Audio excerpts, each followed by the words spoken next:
Takže, no tady lidi, já jsem Kikinos a tady vám chci ukázat hodně známou mapu Ultimate Survival, kterou teďka nedávno dělal Ment.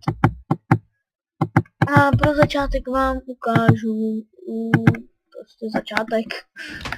Takže jak vidíte, trošku jsem už dělal jenom baráček, byla tam postel a pokopal jsem ty věci. Bylo tam, že nemám pokládat TNTčka a tedy a tam to nepotřebuji. A ty signy opravdu si nechám v čistce, protože já je nepotřebuju. A já si jdu těžit trochu dřev. Ne, půjdeme trošku dál, protože tohle je taky začátek, tak nemůžeme si to hnedka zničit.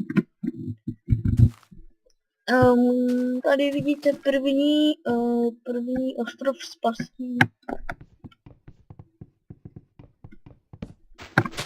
Takže nedoporučuji ho vykopávat. V tom pasti sám jsem už umřel jednou kvůli tomu. Ne, to je hrozný, proč musím mít takový hody? Proč? Dobrý, tak. To by mohlo stačit.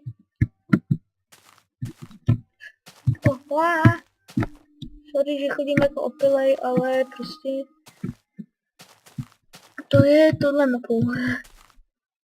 To je mýma lagama, abych řekl pravdu, takže no, já nemůžu teďka jakoby nic moc dělat, to je kvůli tomu, že jsem už hodně natáčel teďka v tuto chvíli.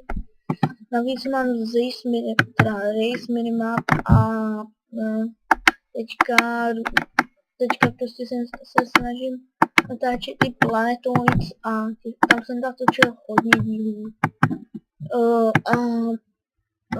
Prostě potom z toho máte takový lagy, no, to se hod nedá nic dělat. A já myslím, že tohle pro začátek jsem vám chtěl jenom ukázat tuhle mapu. A teďka jakoby bych to už to ukončím, protože tohle jsou za prvé hrozný lagy a za druhé tohle je jenom taková informačka, co budu dělat dál. Nejspíš odinstaluju tu Zace minimap a teďka udělám tuhle věc. Splnil jsem první úkol. Takže tímhle s tím ukončím tenhle part a těšte se na Ultimate 3 Survival. Takže